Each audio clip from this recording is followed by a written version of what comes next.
सिद्धाणं नमो आयुर्षणं नमो वज्रायणां नमो लोये सप्पसावणमेषो पञ्चनमुखारो सप्पपावप्रणाशनो मङ्गलानं च सर्वेशे पद्मं हवै मङ्गलम्। जय जगदेव जोनि विहाणो जगगुरु जगानंद जगनाहो जगबंधु जय जगप्रियामो वयवम्।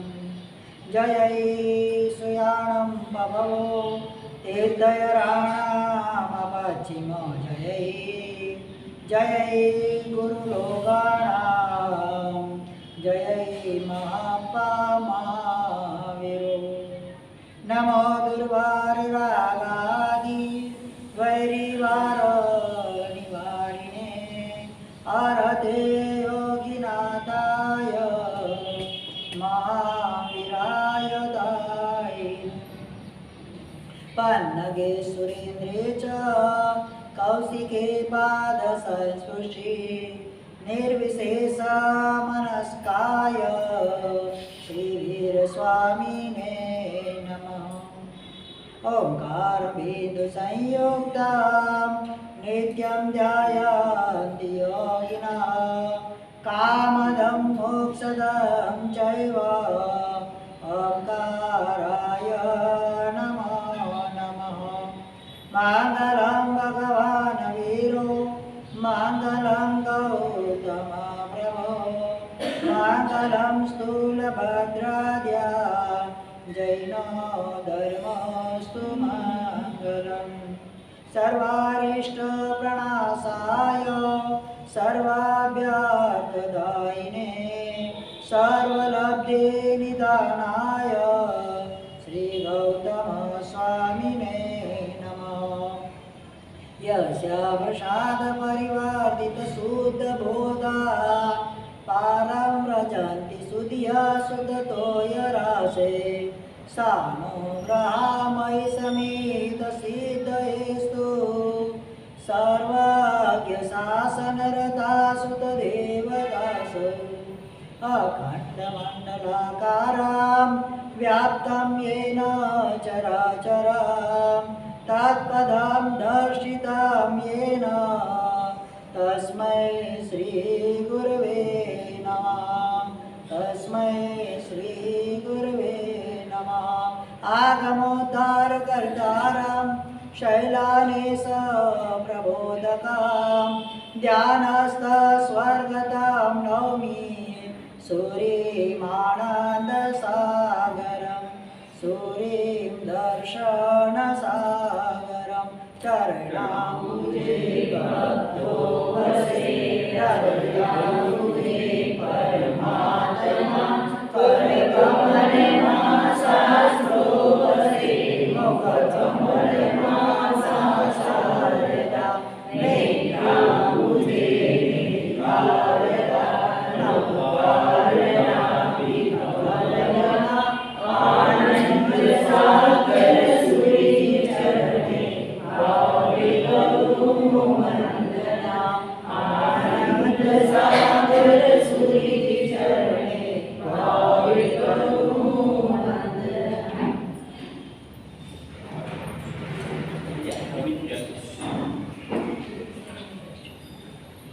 सर्वजन हितकारक सकल कर्म निवारक जैसे चातुर्मास के माह में इनकी शुरुआत हो चुकी है।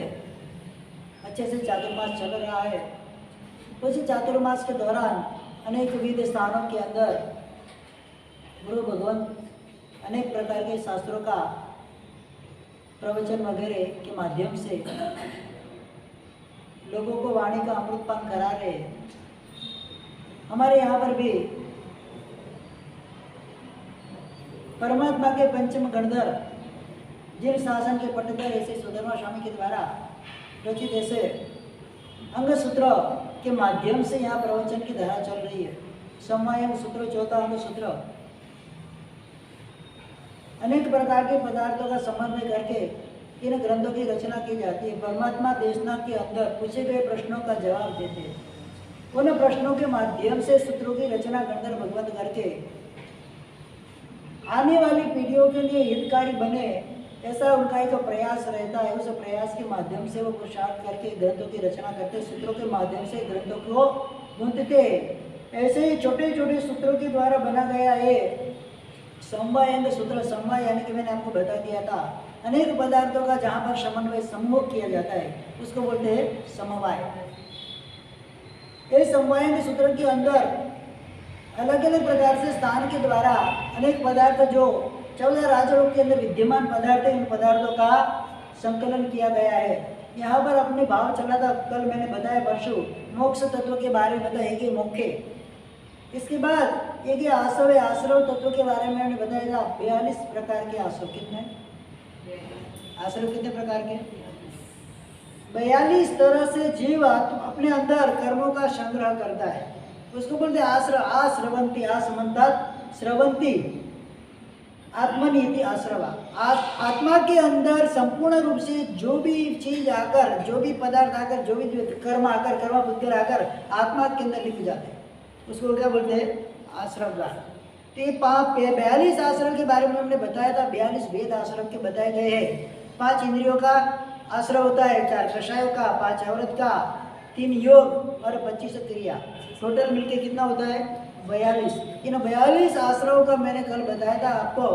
आज हमको समझना ये कि संवर है। आश्रम के बाद क्या आता है? कर्म का आत्मा के अंदर आश्रव इनकी इनकमिंग होता है। अब आत्मा के अंदर कर्म नहीं आए ऐसा जो पुरुषार्थ, क्या करना है? संवर मतलब रोकना, कंट्रोल करना। क्या करना?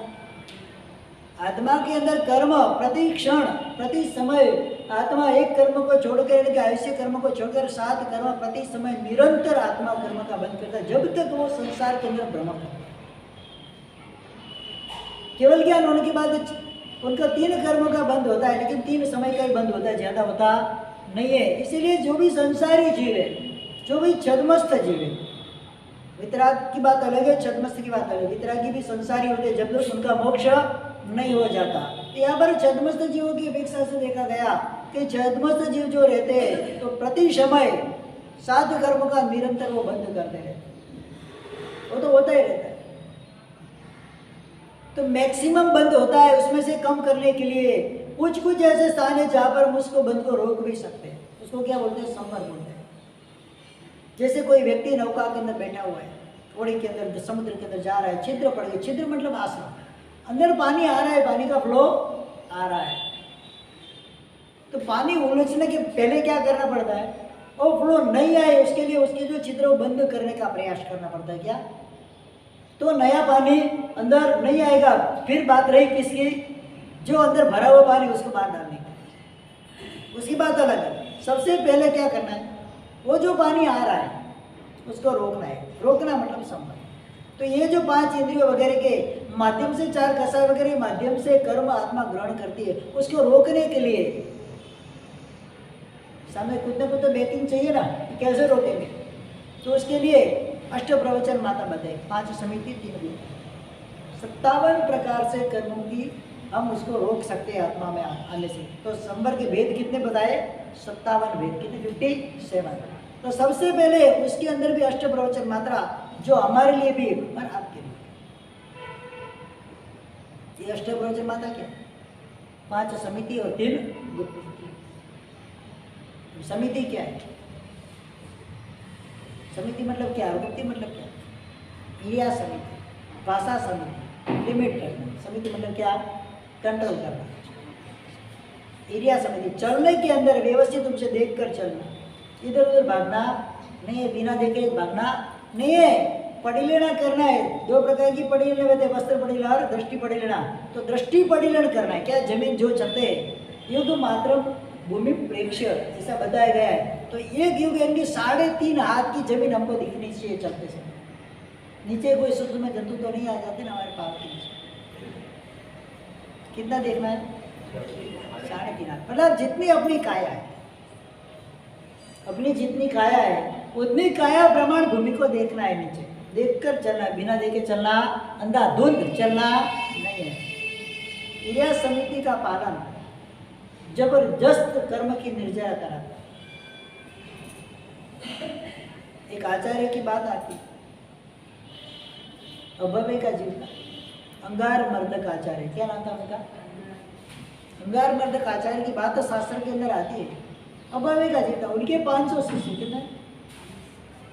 कितने शिष्य? सभी भव्य और सभी उसी भव्य मोक्ष में जाने वाले। और आचार्य तीनों काल में कभी मोक्ष में जाने वाला नहीं थे। विहार करते, विहार क्रम से किसी स्थान के अंदर आए, वहां पर दूसरे आचार्य थे। उनको रात्रि में स्वप्न आया, 500 हाथियों का झुंड लेकर एक ऊंट उसके अग्रसर करता हुआ आ रहा है। क्या क्या उसका अग्रसर कौन है? राजा कौन है? 500 हाथियों का राजा कौन है? ऊंट है। ऊंट ना 18वां का। हाँ, ऐसा उन्होंने देखा स्वप्न में। समझ गए, ज्ञानी थे कि कोई सुविहित साधु समुदाय का दल विहार करके यहाँ पर आ रहा है, जो उनका जो नायक है, नायक अभवे का जी। लेकिन सिद्ध कैसे करना? वहाँ पर ये एरिया समिति की बात बताई। क्या बताई? सिद्ध कैसे करना? दिखता नहीं रात्रि के अंधकार के अंदर जब सब मातृ वगैरह करने के लिए जाते हैं साधु, उन्होंने क्या किया? जो कोयले की कपची होती है, पतली पतली, क्या होता है? कोयले की पतली चिप्स से जैसी कपची होती है, तो जो भी रास्ता था उस रास्ते के अंदर वो कपची आचार्य भगत ने पहले से उधर लगवा दी। जो अंदर थे, शाम के टाइम में सब आए, रात्रि में उठना पड़ता है, साधु भगवान मातृ वगैरह उठे, पाँव के नीचे कपची आई, थोड़ा आवाज चिकुट चिकुट जैसा आवाज हुआ। बेचारे कितने जीव है यहाँ पर, हाँ मैं पाँव रखूंगा। सभी जीव की जीव नहीं दे, क्या था? कोयले की कपची थी। कितने जीव है, मर जाएंगे, आगे नहीं बढ़ा, वापस आगे अपने संतान में सो गए। इस प्रकार से साधु उठते जा रहे, वापस आते जा रहे। यहाँ पर आचार्य भगवान को भी शंका हुई, उठ कर जा रहे। वो सब दृश्य उधर के जो स्थित आचार्य भगवान सब देख रहे हैं रात में। क्या आराधना वगैरह भी दिखा रहे और देख रहे। वो आचार्य उठे, जो नए आगंतुक आचार्य उठे, कपची के ऊपर पाँव आया, आवाज आई। आवाज आने पर उनके मुंह से भी आवाज निकली। इधर सब जीव लग रहे, क्या पता नहीं था, अंधेरा था, रात्रि का अंधेरा, पता चलता नहीं था, जीव रहे। चलो चलता हूँ, ऐसे पाँव चल रहे, देखो बेटे कैसे मर रहे थे, मेरे पाँव के कुचल के कैसे कैसे वो मर रहे, ऐसे बोलते बोलते वो आगे बढ़ रहे।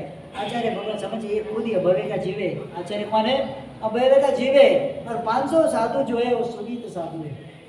करना क्या? दूसरे दिन सुबह 500 साधुओं को इकट्ठा करके सारी घटना बताई कि तुम्हारा जो गुरु है क्या है?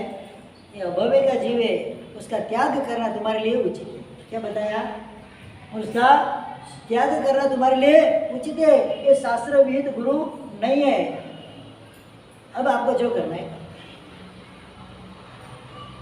दूसरे दिन सुबह उठे, आचार्य भगवान तो सोए हुए थे, 500 साधु को उधर से तैयार कर दिया, आचार्य को उधर छोड़ दिया, 500 साधुओं को विहार कर दिया। इस प्रकार से शास्त्र के अंदर बात बताई है। ये ईर्या समिति का पालन किया। वो 500 साधु सुवीर, फिर उन्होंने केवल ज्ञान की भी प्राप्ति कर ली। पर ये अंगार मर्दक जो आचार्य, अंगार मतलब कोयले को जो मर्दन करने वाला नाम क्या पड़ गया? अंगार मर्दक उसका नाम पड़ गया। तो वो अभी तक संसार के अंदर भटक रहा है और अनंत काल तक वो भटकेगा। ईर्या समिति की बात आई, वहाँ पर ईर्या समिति किस तरह से पालन करना है, अनेक प्रकार के ऐसे उदाहरण बताए गए। घास के ऊपर नहीं चलते, रास्ते बिहार के अंदर आते, कहीं पर भी नील फूक वगैरह हो जाता है, कहीं पर भी घास वगैरह हो जाते हैं। साधु भगवान सहन करके भी दूसरे रास्ते से जाते हैं, लेकिन उस रास्ते पे चलते नहीं है। ईर्या समिति का पालन करना। दूसरे नंबर के अंदर भाषा समिति आई, बोलने के अंदर ये करना। क्या करना है? भाषा समिति मतलब क्या? बोलने में भी सब काम बिगड़ता है किससे? इसके लिए शास्त्र के अंदर 2 बार मना किया है। समिति में भी बताया भाषा समिति, और गुप्ती ने भी वचन गुप्ती का पालन करना है। क्या करना है? बाकी सब एक एक बार है। भाषा को 2 बार, उत्तरायण सूत्र ले लो, आचार्य सूत्र ले लो, 10 वैकारिक सूत्र ले लो, सभी के अंदर विनय के बारे में बताया। सभी के अंदर कैसे बोलना, साधु को कैसे बोलना चाहिए, श्रावक को कैसे बोलना चाहिए, भाषा के बारे में पूरे अध्ययन के अध्ययन रखती है। बोलना कैसे, 10 वैकारिक सूत्र के अंदर बात आती है। जंगल के अंदर लकड़ियां लेने गया है वो, अच्छे अच्छे वृक्ष है, जातवान वृक्ष है, फर्नीचर बनाने के लिए लकड़ियां लेने जा रहे हैं साधु के पीछे कि कौन सा लकड़ा चाहे। वापस साधु भगवान को ये तो पूछ रहे कौन सा लकड़ा, कौन से वृक्ष का अच्छा है। साधु भगवान क्या बोलेंगे? वृक्ष का अच्छा लेके जाए, ऐसा बोलेंगे। झूठ भी नहीं बोलना है, सही भी बताना नहीं है। क्या वृक्ष को विराज ना हो ऐसा भी बोलना नहीं है, तो गोल गोल भाषा बोलेंगे। क्या बोलेंगे? वृक्ष तो कैसे होने चाहिए, जातवान होने चाहिए, फलाना ठिकाना, ऐसे करके उसको भरमाने का प्रयत्न करेंगे। क्या करेंगे? क्या बोलना? बस इस प्रकार से कोई जंगल के अंदर शिकारी हिरण के पीछे पड़ा हुआ है, साधु भगवान उधर कौशल ध्यान में खड़े हुए, 2 रास्ता जा रहा है, वहाँ पर नाके में साधु भगवान कौशल करके खड़े, शिकारी है हिरण के पीछे भागता भागता आ रहा है। हिरण एक रास्ते में दौड़ गया, शिकारी साधु के पास आ रहा है, पूछ रहे हिरण कहाँ गया? क्या बताएंगे? क्या बोलेंगे? रास्ता कैसे निकालना वहां पर? अगर सच बोले तो हिरण का नाश, तो झूठ बोले तो व्रत का नाश। सब साधु क्या बोले? क्या करना चाहिए उस समय? कैसी भाषा होती है? बहुत सारे प्राणी इधर से आते, इधर से इधर जाते, इधर से इधर जाते। हिरण भी कहीं पर गया होगा, या तो इधर गया होगा या तो इधर, न रवा कुछ रवा। कैसी भाषा होती है? शिकारी को स्पष्टतया बताएंगे नहीं कि कहाँ पे गया, तू ढूंढता रहे। तो कहाँ पर, जहाँ पर जीव वध जैसी प्रसंग आकर खड़ा रह जाता है, तो अल्प मुषावाद, जैसे मुषावाद नहीं होता है, ये सच्चा मुसा भाषा होती है, मतलब सत्य भी नहीं असत्य भी नहीं, ऐसी भाषा होती है उनकी। कैसे? आश्यादवाद सिद्धांत के हिसाब से सही भी नहीं बोलना है, गलत भी नहीं बोलना है। इधर तो बहुत सारे प्राणी आकर गए, तू कौन से हिरण को ढूंढ रहा है? और आगे जाते भी है, कोई भी प्राणी इधर से इधर जाता ही हो, गलत भी तो नहीं है। इस प्रकार से वो भाषा साधु भगवान की होती है।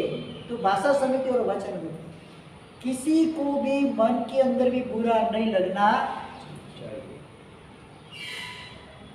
मन मुटाव किससे होती? महाभारत कैसे हुई? बोलने से। रामायण कैसे हुई? दुनिया में जितने भी युद्ध हुए हैं आज तक के, सबके पीछे कहीं ना कहीं कारणभूत जो होता है, तो ये भाषा समिति या तो वचन गुप्ती। बोलने के अंदर बिगड़ा मतलब सब बिगड़ा। इसके 2 काम है, जीव है ना, 2 काम करती है। सुबह उठ के ब्रेकफास्ट और पूरे दिन ब्रॉडकास्ट। क्या करती है? ब्रेकफास्टिंग एंड ब्रॉडकास्टिंग, 2 काम में चिपका है। बस दोनों में सीमित आ जाए, लिमिट कर दें तो कोई टेंशन नहीं। अगर वो ब्रेकफास्टिंग में ध्यान न रखे तो पेट बिगड़ेगा, और ब्रॉडकास्टिंग में ध्यान न रखेंगे तो संसार बिगड़ेगा। क्या बिगड़ेगा? या तो शरीर बिगड़ेगा या तो संसार बिगड़ेगा। इसीलिए बताया है कैसे भी हो जितना बोलना है, यम यम पीएम वैणम। कैसा बताया है? अगर बोलना ही है, बोले बिना रह नहीं पा रहे होते, मेरे जैसे कोई बोलने बिना रह पाते नहीं है, तो बोलना ही है तो कैसा बोलना है? हित मित और प्रिय वचन, हितकारी वचन, सामने वाले को नुकसान न हो ऐसा वचन बोलना है। और जितना कम भाषा में, जितने कम अक्षर में बोला जाए ऐसा वचन उनको मित भाषा के अंदर बोलना है। और प्रिय वचन सबको पसंद आ जाए। कोई मुझे काम कराना है, बाहर से लानी है कोई चीज़, या तो बाहर कुछ चीज़ मेरे को भेजनी है, कोई व्यक्ति आया मेरे पास, मैं बोले चले ये उठा के उधर क्या ना, ये उधर दे क्या ना, ये वचन मेरे नहीं होने चाहिए। ये वचन साधु के होते हैं। और ये मैडम ना भाषा ही अलिख वचन तो बोले ही नहीं, लेकिन जो भी बोलना है प्रिय वचन बोलना है। भाई कहाँ से आ रहे हो? किधर से आ रहे हो? आप अभी कहाँ से जाओगे? तो किधर जा रहे हो? तो आपको बीच में पोस्ट ऑफिस आएगी क्या? तो क्या आएगी? अनुकूलता की पोस्ट करनी है। क्या बोलना है? वचन क्या होता है? आपकी अनुकूलता हो तो क्या करना है? ये मुझे थोड़ा काम था, मेरा थोड़ा काम आपके बीच में आ जाए, आपकी अनुकूलता तो कर सकते हो तो करना है। तो कौन मना करेगा? और ये आया आगे, ये नवरा घूम रहा है, हाँ थोड़ा एक काम करके आया तो क्या तकलीफ पड़ती है? तो ऐसा वचन नहीं बोलना है, उसको प्रिय लगे ऐसा अनुकूल वचन बोलना है। अनुकूल वचन मतलब वो कभी अपने काम में मना ही नहीं कर पाए।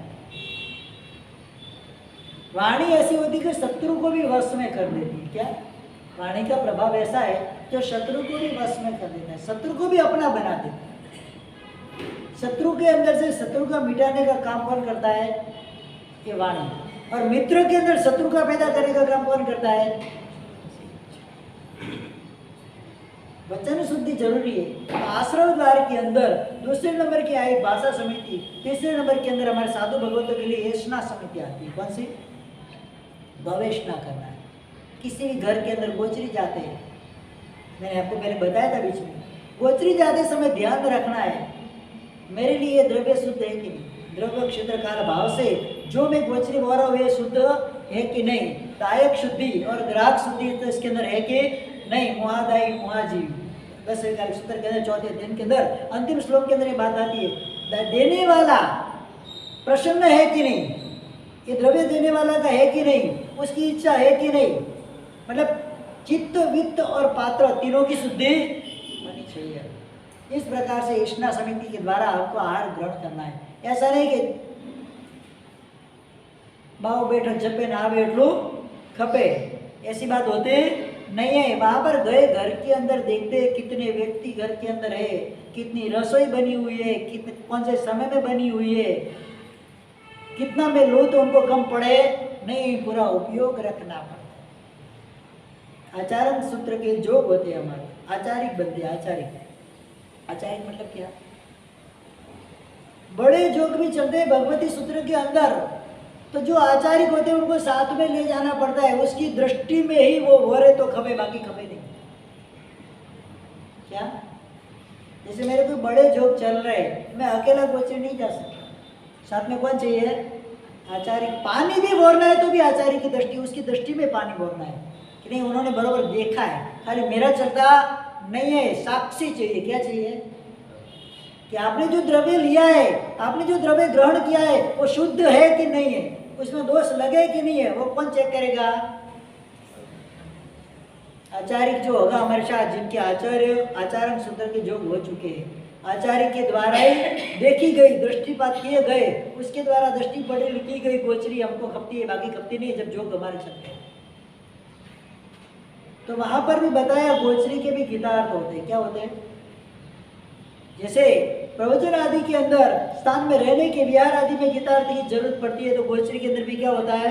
गीतार्थ की नजर में बोरी हुई गोचरी, क्योंकि कभी कभी अपना भी उपयोग नहीं रहता है, भले खुद ने जो किया वो कितने भी पड़े हुए। आचार्य भगवंत भी गोचरी जाए ना, एक आचार्य भगवंत को भी गोचरी जाना है ना, अगर किसी जोगी के लिए, मतलब जो जिसका जोग चला है, आचार्य भगवंत को भी गोचरी जाए तो सामने एक आचार्य की दृष्टि चाहिए उनको।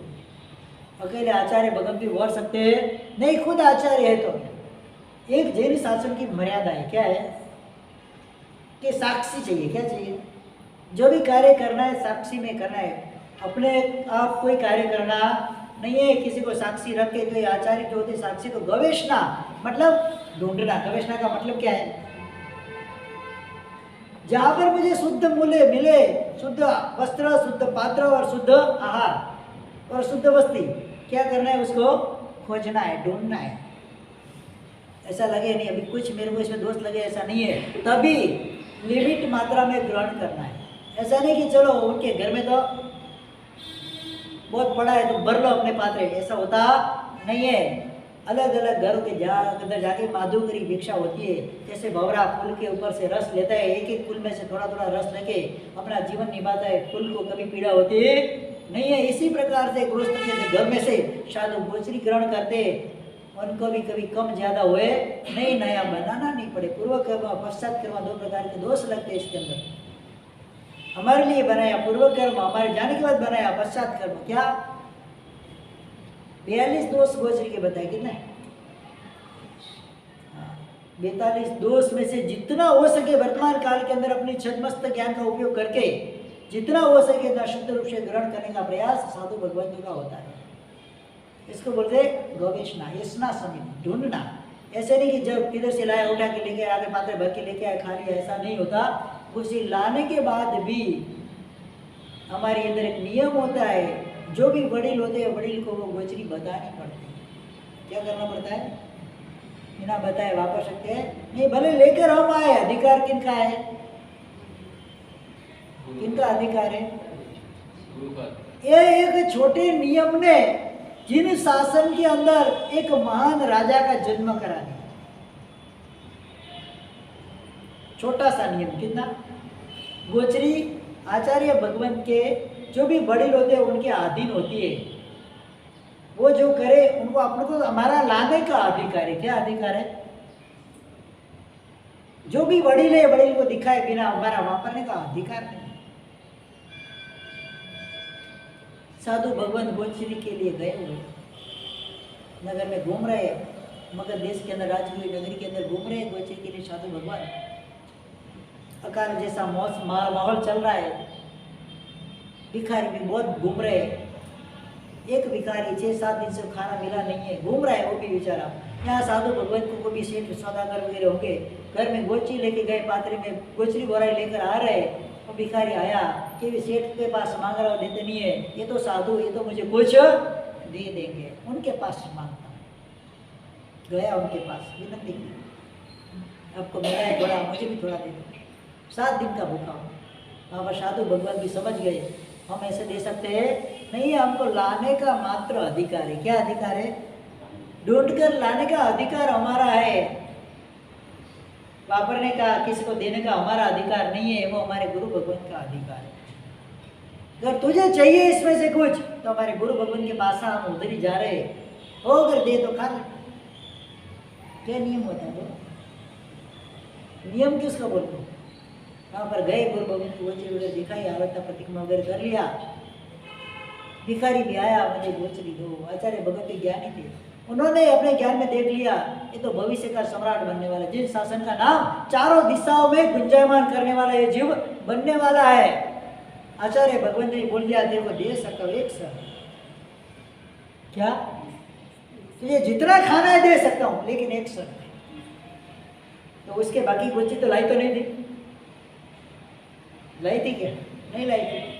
फिर भी आचार्य भगत ने बोला तुझे जितना खाना दे सकते हो, लेकिन एक शर्त है, तुझे हमारे जैसा बनना पड़ेगा, हमारा वेश धारण करना पड़ेगा, तो हम तेरे को दे सकते हैं, बाकी किसी गृहस्थ को हम दे सकते नहीं है।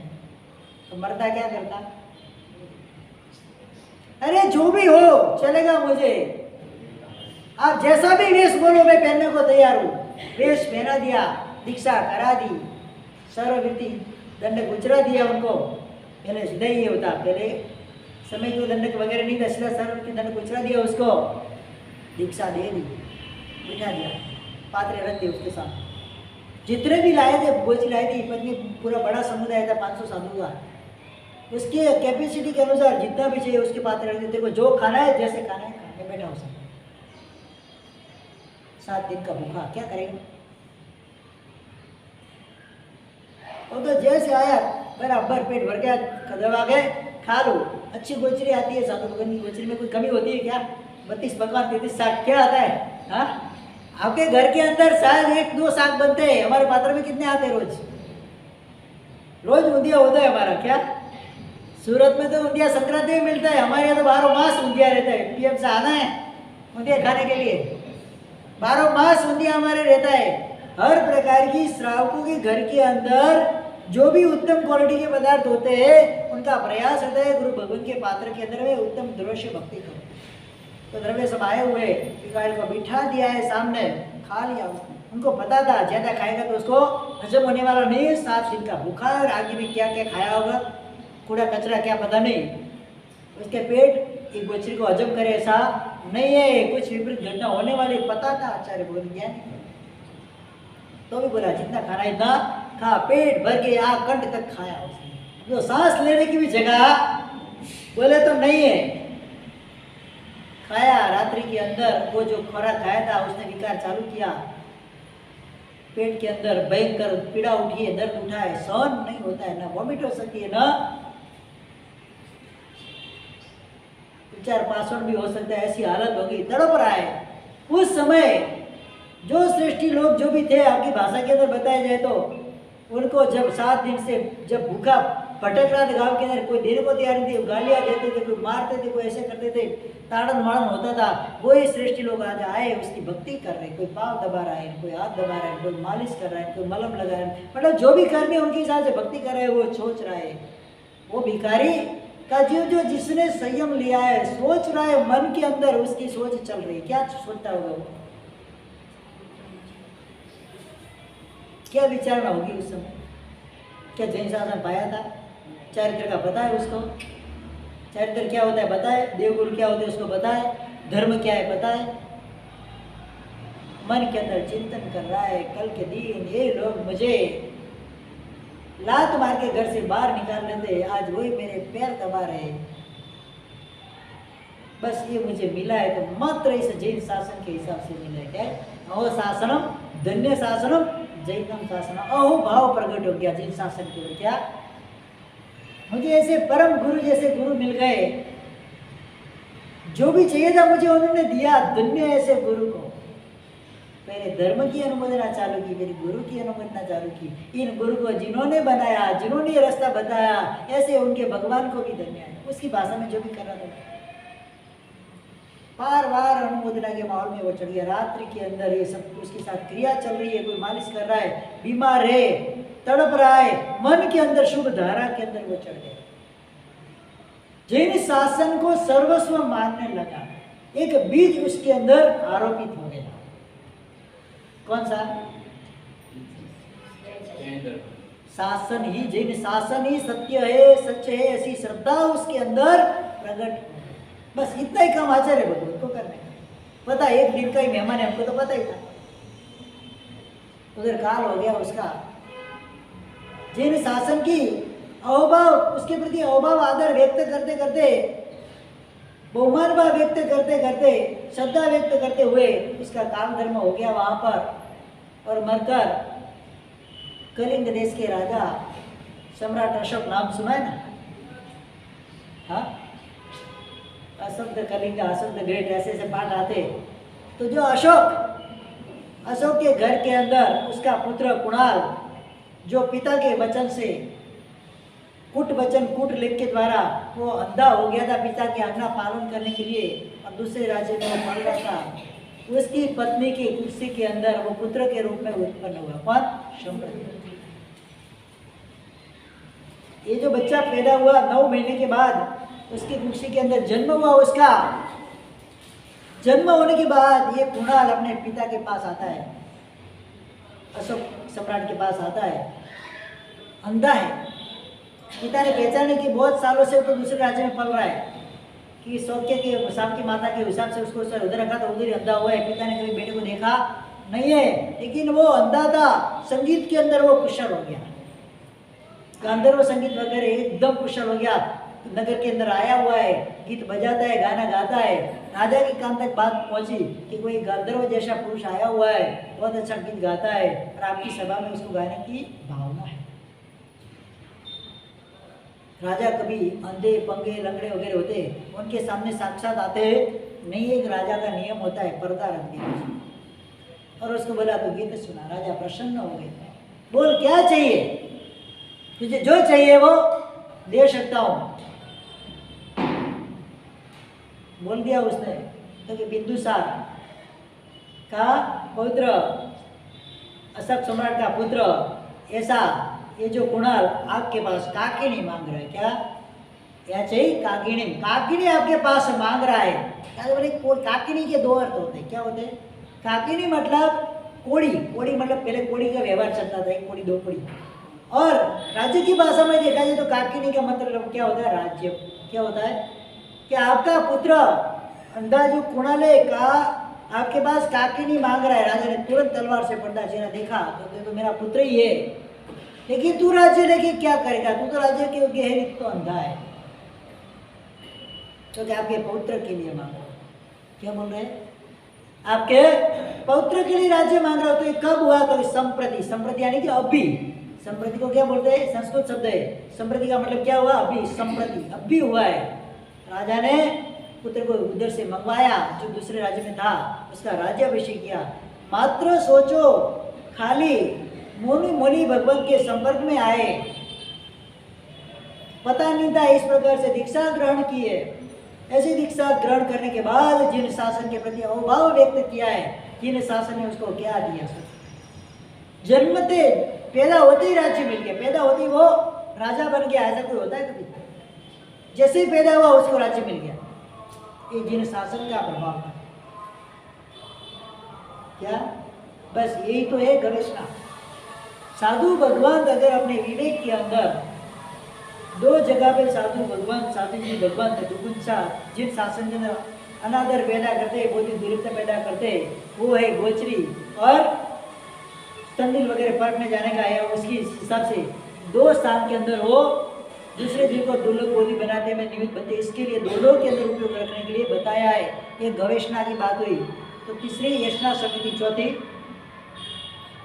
क्रिया समिति, भाषा समिति, यशना समिति, आदान बंटा मत निक्षेपणा समिति। जो भी चीज़ लेनी है, जो भी चीज़ रखनी है, बिना पूंजे ब्रह्माजी रखी जाती नहीं है। कीर्ति खोलनी है तो पूंजना पड़ता है, चलना है कोई झाझा वगैरह बिछानी तो पूंजना पड़ता है, बैठना है तो पूंज कर बैठना पड़ता है। कोई साधन इधर से इधर लेना है, घिसट के लेना नहीं है, उसको जितना हो सके उठा कर लेना है। उठा कर नीचे देखकर कम से कम दृष्टि पड़ लेना, आँख से देखना है भूमि शुद्ध है कि नहीं, फिर उसको रखना है। ये समिति साधन की होती है।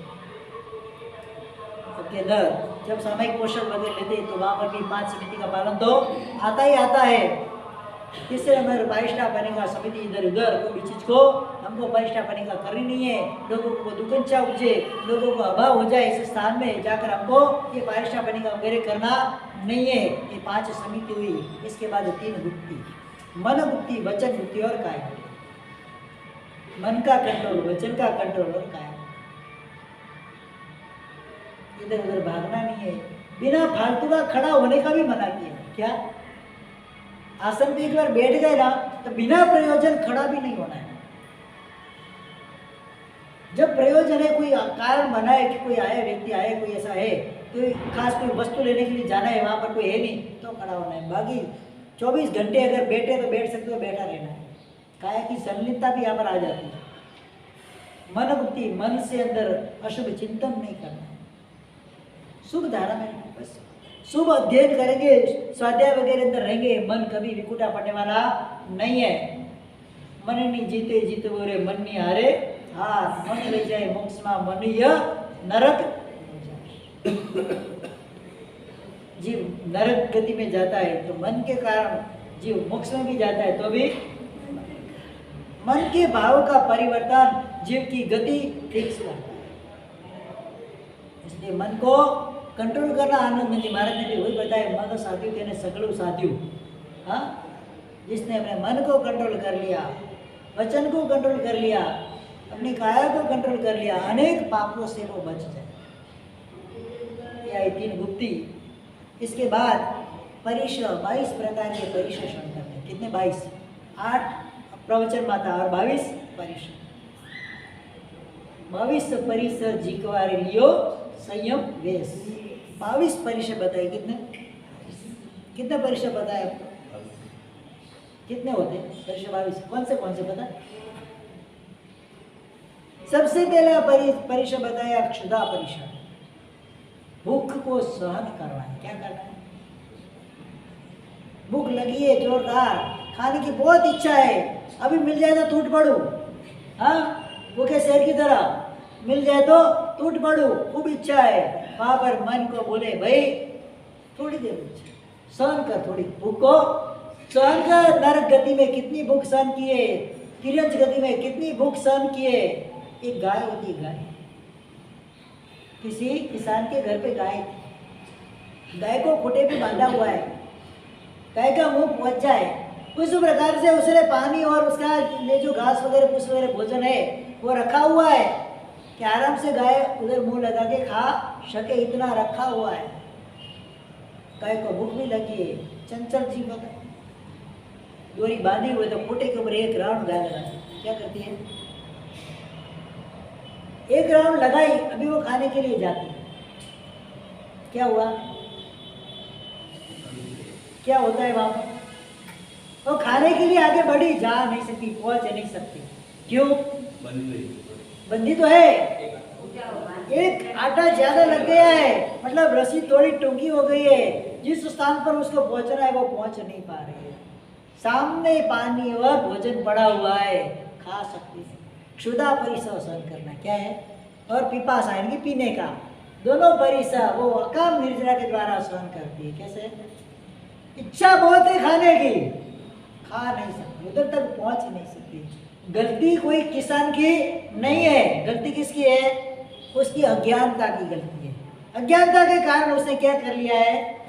एक राउंड लगा दिया है। अभी उसके अंदर इतना ज्ञान नहीं कि वापस दूसरा राउंड लगा के उसको खोल दूं, उतना उसके पास ज्ञान नहीं है। सबसे बड़ा पाप कौन सा है? अज्ञानता। दुनिया के अंदर सबसे बड़ा पाप कौन सा है? वो अज्ञानता का ही सबसे बड़ा। ये परिश्रम में भी आएगा, ज्ञान परिश्रम जाएगा और उसके अंदर आएगा 22 परिश्रम के अंदर। क्षुधा परिश्रम सहन कर रहा है, पिपासा प्यास लगी है, थोड़ी देर रुक जाता हूँ, बाद में खाऊं।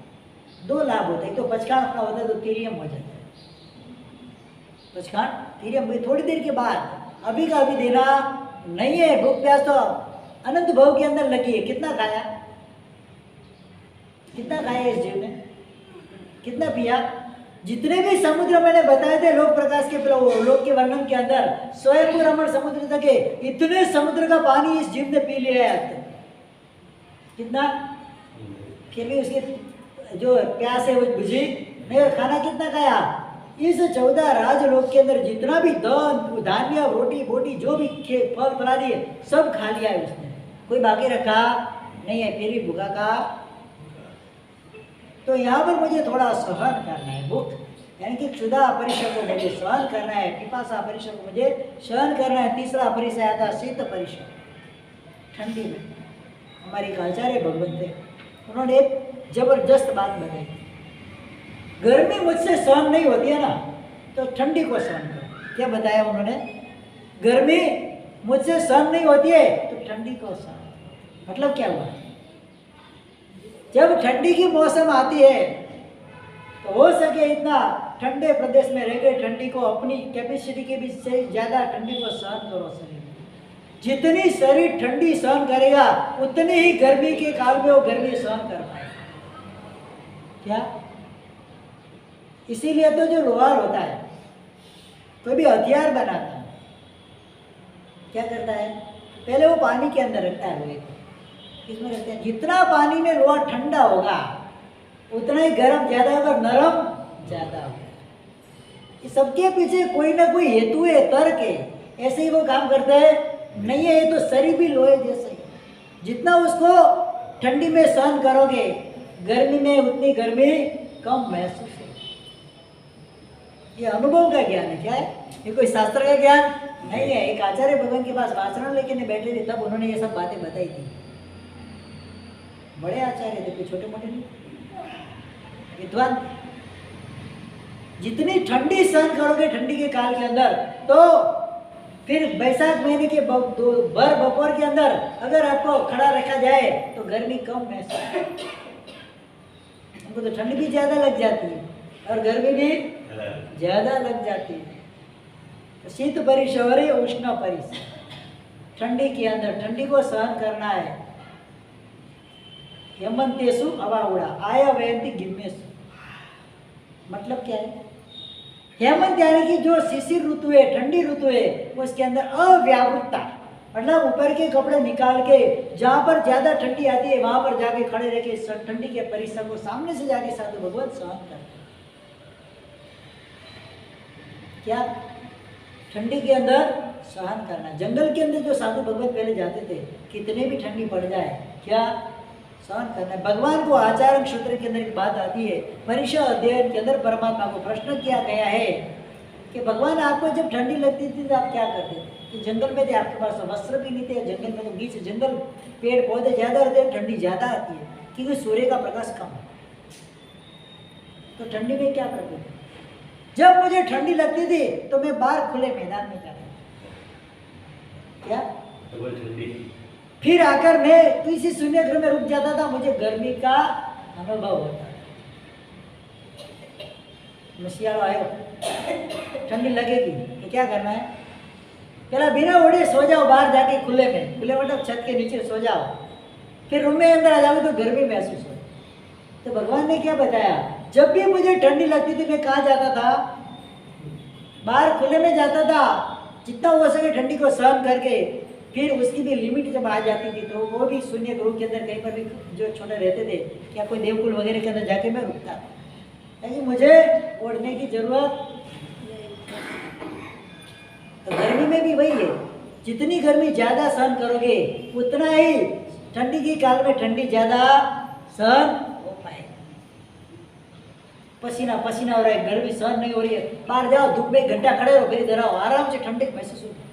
क्या असल में 1 घंटा धूप में खड़े रह जाओ, फिर आराम से एसी की जरूरत पड़ेगी नहीं। कई लोग पूछते हैं कि मार साहब आपको ठंडी गर्मी नहीं लगती? पूछते लगती तो भी शरीर तो हमारा भी नहीं लगे, ऐसा थोड़ी है। हाँ, कोई पहले संगठन थोड़ी के नहीं लगे हमको ठंडी, लगती तो है, लेकिन वहाँ पर गर्मी भी लगेगी ठंडी भी लगेगी। लेकिन ये जो परमात्मा ने जो रास्ता वाला उस रास्ते के ऊपर चलने का प्रयास करते, चल तो नहीं पा रहे, इतना जबरदस्त संगठन तो है नहीं, चल नहीं पा रहे, थोड़ी देर खड़े तो भाग जाओ। अभी भी कहीं के महात्मा ऐसे आतापना वगैरह लेते हैं, पहले काल में तो बहुत लेते थे, अभी कम है, लेकिन है ऐसे भावना वाले अभी भी महात्मा है। तो शीत परिशव, उष्ण परिशव, इसके बाद आया दंस परिशव,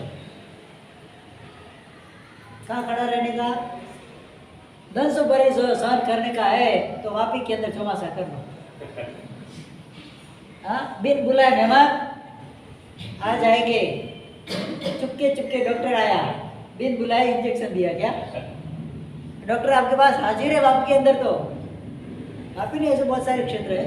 हम उधर से आ रहे थे बॉम्बे से, तो ये गोलवर्ड बोर्डी वगैरह पूरा मच्छरों से भरा हुआ क्षेत्र। कैसा 2 मिनट भी दिन में भी नहीं बैठ सके, रात की तो बात छोड़ो, दिन में भी बैठ सके नहीं है। ऐसे महात्मा जो सपरिश्रम करने की जिज्ञासा वाले होते, ऐसी भावना वाले महात्मा ऐसे अंदर भी बिना कमली को ओढ़े, बिना मच्छरदानी लगाए, आपको तो मच्छरदानी बिना चलता भी नहीं है, कौन करता है गौर को आगे, ऐसे पूरी रात ऐसे निकलते। स्वास्थ्य के लिए भी जरूरी है, जरूरी तो सबके लिए, स्वास्थ्य रखना हो। सबसे पहले आत्मा का स्वास्थ्य जरूरी है, शरीर का स्वास्थ्य हो कि नहीं हो उसकी बात अलग है। सहन करना है, क्या करना है, जितना हो सके इतना सहन करने की वृत्ति रखनी है। परिश्रम मतलब क्या, परिसमता सहनते इति परिसम, क्या चारों ओर से आई हुई विपत्तियों को क्या करना है, परि मतलब चारों ओर से आई हुई, स मतलब सहन कर, सहनते इति सहते या सहनते इति सहन, सहन करना है उसको, सहन करिए वही साधु। क्या बताया है, क्या हमारे लिए नहीं, साधु मतलब सज्जन पुरुष। इसके क्या बताया है, साधु का क्या मतलब कर रहे हैं वहाँ पर, जो सज्जन होते हैं वो सहन कर, दुर्जन सहन कर सकते हैं नहीं। घर के अंदर किसी ने कुछ बोल दिया, सहन नहीं हुआ, किसी ने टोंट मार दिया, सहन नहीं हुआ। सहन शक्ति इतनी कमजोर हो गई, परिसर सहन क्या करेंगे, इतने किसी के 2 वचन सहन नहीं कर सकते, तो इतने बड़े बड़े परिसर सहन करने कौन जाएगा। तो पहले दंश परिसर मतलब मच्छर आदि का दंश वगैरह रहता है, वहाँ पर सहन करना है। दंश अचेलत परिसर, जितना हो सके हमारे साधु के वस्त्र जीर्ण प्राय होते, कैसे होते हैं, नए नए वस्त्र टिप टॉप सिल्क वगैरह के या रेमंड के स्वरूप में से लाए वस्त्र धारण करने नहीं है, जीर्ण प्राय वसन। क्या होता है, जीर्ण प्राय वस्त्र आपको धारण करा है, उसको अचेलक ही बोला जाता है। अचेलक परिसर, रति परिसर, कोई अगर प्रशंसा करता है, मन के अंदर कुछ किसी प्रकार की खुशियाँ होती है, वो व्यक्त करने देना, उसमें डूब जाना नहीं है। रति परिसर सहन करना है। स्त्री परिसर, स्त्रियों से दूर रहना है। उपसर्ग अनुकूल उपसर्ग, स्त्रियों के द्वारा क्या होता है, अनुकूल उपसर्ग। परमात्मा जब विहार करके निकले थे, पहले ही दिन था परमात्मा का दीक्षा का, और परमात्मा के शरीर के ऊपर गंध द्रव्य का वेलेपन देव करते 6 महीने तक शरीर पर रहता है। कितना कि नाना दोनों भाई, और उत्तम क्वालिटी के द्रव्य होते हैं, उसकी सुगंध 6 महीने तक रहती है। और सबसे जैसे ही परमात्मा वहाँ से विहार कब से विहार करते हैं, सबसे पहला परिचय चालू हुआ भौरों का, जंगली भौरों का। जंगल में गए तो फूल की तरह सुगंध थी उसके अंदर, शरीर के अंदर। भगवान का ऐसी शरीर सुगंधी होता है, उसमें विलेपन किया हुआ है, कैसा होगा। तो भंवरे आगे परमात्मा के अंदर से वो रस लेने के लिए दंश मारे, भौरों का सहन कर जंगल में आगे जा रहे। तो उधर के जो लोग रहते हैं अज्ञानी, परमात्मा पास ये गंध पुटिका એટલે गंध जो जिससे परमात्मा अवेलेबल क्या आप उनके पास मांग रहे हैं, परमात्मा कहाँ से ला कर देंगे? तो देवों ने आकर किया अवेलेबल, तो नहीं दे रहे तो परमात्मा को मार रहे, कोई तलवार मार रहा है, कोई क्या मार रहा है। फिर आगे स्त्रियां भी परमात्मा को लिपट जाती है कि हमको तो ऐसा ही पति चाहिए करके। ये क्या अनुकूल परिचय, स्त्री के द्वारा परिचय होने वाला कौन सा है? अनुकूल परिचय। तो भूतकाल के अंदर एक महात्मा की बात आती है साधु भगवान के ऊपर कि तुम्हारे साधु भगवान व्यभिचार करते। चेलना ने क्षणिक महाराजा को ऐसा बोला है, तो कुछ ऐसा कुछ प्रश्न था, तो परीक्षा करने के लिए साधु भगवान जिस मंदिर के अंदर रुके थे देवकुलिका के अंदर, एक वेश्या को वहां पर रख दिया। उन्होंने क्या कर दिया? सुबह क्षणिक महाराजा को साधु के प्रति नफरत उपजाने के लिए कार्य उन्होंने किया, रख दिया। साधु भगवान को पता चल गया कुछ बड़ी गड़बड़ है, वेश्या रात्रि के समय में अंदर आई है, मतलब कुछ ना कुछ गड़बड़ है। उन्होंने क्या किया? मंदिर के अंदर वो भट्टी चल रही थी, अपने सारे कपड़े निकाले, होगा निकाला, सब डाल दिया आग के अंदर। क्या कर दिया? आग के अंदर सब डाल दिया उन्होंने, पूरी राखोड़ा हो गया, राखोड़ा लगे पूरे शरीर के ऊपर लगा दिया। उन्होंने क्या किया? राखोड़ा लगे पूरे शरीर के ऊपर लगा दिया। सुबह दरवाजा खुला, उधर का चिपटा हाथ में अलख निरंजन करके बाहर निकले। जैन साधु नहीं थे उसमें वेश में, हाँ कौन था? कौन से साधु थे? वो लैंगिक साधु थे। वेश कौन सा था? राखोड़ा लगा दिया है, अलग निरंजन करके निकले। मतलब जैन साधु की वहाँ पर ब्रांचा वहाँ पर नहीं होगी, उनके पास जैन लिंग था ही नहीं। उसमें लिंग बोलते उसको क्या बोलते? हाँ, साधु का लिंग था ही नहीं, वो तो उन्होंने जला दिया था आग के अंदर और राखड़ा लेके पूरे शरीर के ऊपर लगा दिया अपने आप को बचाने के लिए। जिन शासन के अंदर अपभ्रंजन नहीं हो, साधु धर्म की अपभ्रंजन है, उसको बचाने के लिए तत्क्षण बुद्धि, क्या बोलते हैं उसको? हाँ, औपाति की बुद्धि, जिसको बोले तुरंत उनको बुद्धि सूझी, उन्होंने कार्य कर दिया। फिर हम क्या बोलेंगे कि तुम्हारे साधु वेश्या के साथ पीछे वेश्या निकली, क्या बोले? लोग तो क्या देखेंगे? अब उनको थोड़ी पता जैन साधु है, तो वहां पर जैन साधु की निंदा होने से बच गई। इस प्रकार से परिश्रम सहन करना है साधु भगवंतों को, एक चर्या परिश्रम, चलना, विहार वगैरह करना। बहुत जबरदस्त ऊंचाई है। हाँ, बुद्धिमत्ता किसको बोले? 4 प्रकार की बुद्धि की बात आएगी जब तुम्हें बताऊंगा। अभय कुमार वगैरह के अंदर थी औपाति की बुद्धि, तत्क्षण उपजे। हाँ, जैसा प्रसंग है तुरंत बुद्धि उपजे। एक जैसे बहुत सारे दृष्टांत हैं। इसको बोलते औपाति की, कार्मिणी की, वैनी की, पारिणामी की, 4 प्रकार की बुद्धि की बात आती है। कौन से? पहले औपाति की बुद्धि तुरंत उत्पन्न हो जाती है। वैनय की, विनय के द्वारा उत्पन्न होती बुद्धि, गुरु भगवंत आदि के विनय के द्वारा जो ज्ञानावड़ी कर्म का क्षोभम होता है, वैनय की बुद्धि। कार्मिक की बुद्धि, काम करते करते जो नॉलेज आता है, अनुभव की बुद्धि, क्या बोलते हैं उसको? जैसे कोई व्यक्ति कोई नई काम में वो लगा हुआ है, बहने जो छोटी बच्ची होती है, उसको रोटी बनाना आता नहीं है, धीरे धीरे 1 रोटी बनेगी, 2 रोटी बनेगी, पहले तो भारत पाकिस्तान के नक्शे बनेंगे, इसके बाद धीरे धीरे वो रोटी गोल बनेगी और उसको पता चलेगा इस तरह से बनाऊंगी तो गोल बनेगी। जो बुद्धि कार्य करते हुए उत्पन्न होती है उसको क्या बोलते हैं? कार्मिक की बुद्धि। जैसे किसान के बेटे को हल चलाना सिखाना नहीं पड़ता, बनी के बेटे को व्यापार करना सिखाना नहीं पड़ता, वो कार्मिक की बुद्धि है। तीसरी नंबर, चौथी नंबर की पारिणामी की बुद्धि, जो अनुभव से आती है। जैसे जैसे आपकी वय स्थविर और ज्ञान स्थविर जीव बनता है, वैसे वैसे उसके अंदर एक नई बुद्धि का प्रकटीकरण होता है, वो परिणामी की बुद्धि, परिणाम जन्य बुद्धि। आगे क्या परिणाम होगा, मैं ये कार्य करूंगा, तो परिणाम की बुद्धि, परिणाम के द्वारा उत्पन्न होने वाली आपका वय का परिणाम, आपका ज्ञान का परिणाम, उसके द्वारा जो उत्पन्न होती बुद्धि है वो परिणामी की बुद्धि होती है। तो 4 प्रकार की बुद्धि होती है। हमको ये बुद्धि की बात यहाँ पर नहीं है, चर्या की बात चल रही है। चर्या यानी कि विहार करना है, विहार का परिश्रम भी हमको सहन करना है और आगे बढ़ना है। चर्या निशी या बैठने का, निषेध का परिश्रम। मैंने बोला ना कि बिना जरूर खड़ा होना नहीं है, ये निषेध का परिश्रम। सैया परिश्रम, सैया में सोना, सैया कैसे करनी है? दर्भ वगैरह घास की पहले सैया होती थी, कैसे? घास की सलिया रहती थी, सलिया को लगा देने का, ऊपर कपड़ा लगाना, उसके ऊपर सोने का, वो हमारा संतान। दर्भ संतारा जिसको बोलते हैं, इसके अंदर छोटे छोटे कांटे भी जैसे तो भी खोजते थे शरीर के अंदर वहाँ पे।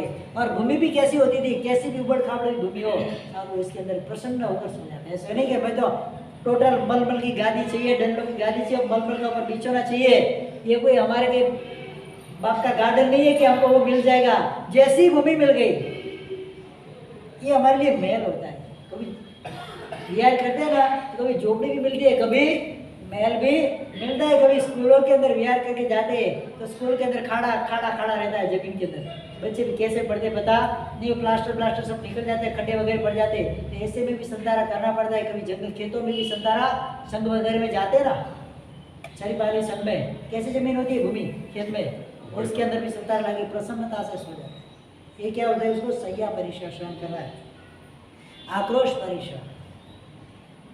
कोई आकर हमको चल बेटा, आक्रोश कर लिया उसने, करते ही आक्रोश, ये ऐसा है वैसा है, गालियाँ बोलने लगे, कुछ भी, सबको कुछ भी कोई भी कर सकता है। यहाँ पर वाणी स्वतंत्रता सबको अधिकार है, बिन सांप्रदायिक राष्ट्र है। तो वहाँ पर ये आक्रोश वगैरह को सहन करना, वध परिषद मरणांत उपसर्ग आए फिर भी वहाँ से चलामान होना नहीं है। जैसे पूर्व के महर्षि गज सुकुमार मेहताराज मुनि वगैरह, सुकोसल मुनि वगैरह, जिन्होंने वध परिषद को सहन किया था, दृढ़ प्रहरी वगैरह वध परिषद को सहन किया था, ये वध परिषद आया। फिर याचना परिषद, भिक्षा मांगने जाना, क्या घर में कुछ रखना नहीं, हमारे पास कुछ होता नहीं है, जब भी कोचरी वगैरह का समय होता है तो घर घर जाकर भिक्षा मांगना है, याचक परिषद है। ये भिक्षुक पड़ा है, हमारा क्या है, सब भिक्षु अध्ययन है 10 वैकालिक सूत्र के अंदर। साधु को एक भिक्षुक बताया गया है, उसको मांग कर खाना है, भिक्षे यदि भिक्षु, जो मांग कर लाना है उनको। अपने पास कुछ रखना, बिना जरूरी फालतू की एक चीज भी रखना नहीं है। खाने का भी आज लाया, आज खत्म, कल चलता नहीं है, कल नया मिले तो ठीक है, मिले तो सही वृद्धि, न मिले तो तपोवृद्धि, दोनों में मस्ती। क्या कई पर गांव में जाते हैं, ऐसा जरूरी कि सब जगह पूरी कोची मिल जाए। कई जगह पर ऐसा होता है कि जितने महात्मा होते हैं उसकी 25% ही कोची आती है। कितने अजय के घर होते, सब घूम जाम या 10-15 घर होते, कितना कहाँ पर मिलेगा, तो उतने में भी प्रसन्नता से चला लेते, सब सहन करना ही। तो ये याचना परिषद आया। याचना परिषद के बाद अभी आज तो समय हो गया है, कल अपन लेंगे आगे का, कल से भी प्रवचन हमारा 9 बजे नियमित चालू रहेगा। पर्युषण के दिन नज़दीक में है, अभी आने वाले 11 दिन अभी बाकी है। पर्युषण की पूर्व तैयारी आपको जो भी करनी है कर लेना, आगे जो भी प्रोग्राम होगा आगे बताते जाएंगे। 11 से पर्युषण चालू हो जाए, एक हफ्ता हो गई, मतलब पर्युषण का महीना भादरवा महीना चालू हो गया। वर्ष दिवस में आषाढ़ चौमास तेमा वળી भादरवो मास 8 दिवसाथी पर्व पर्युषण करो उल्लास। ये 4 बातें हैं अपनी। तो भादरवा महीना आज से बैठ गया है, मतलब कंप्लीटली धर्म की सीजन रिसेंटली चालू हो गई है। अभी 20 में चुक गए, हाँ 27 में से 4 गए, कितने रहे, कुछ नहीं रहे, सब गया। 12 में से 4 गया, क्या रहा, कुछ नहीं रहा। 27 नक्षत्र होते हैं, इसमें 6 नक्षत्र बारिश के होते हैं, 6 नक्षत्र बारिश के गए, बचा क्या, कुछ नहीं बचा, 0 हो गया। 4 महीने वर्ष के 12 महीने होते हैं, 6 महीने वर्षा काल के होते हैं। उसमें अगर किसान सो गया, क्या मिलने वाला है, कुछ मिलने वाला नहीं। अकबर ने बीरबल को पूछा, बीरबल 27 में से 6 या 12 नक्षत्र जाए, 6-12 जाए कि 6 जाए तो कितना बचे, तो बीरबल ने पूछा, झापना कुछ भी नहीं बचे, बस ये अपने जो अगर ये गया तो अभी इसके आगे कुछ बचने वाला नहीं है। तो सजाग होकर धर्म करने के अंदर आगे बढ़ना है, धर्म भावना के अंदर, तप वगैरह ज्ञान वगैरह के अंदर, चारित्र वगैरह के अंदर आगे बढ़ना है। आगे बढ़ के आत्मा का कल्याण कर, ये जो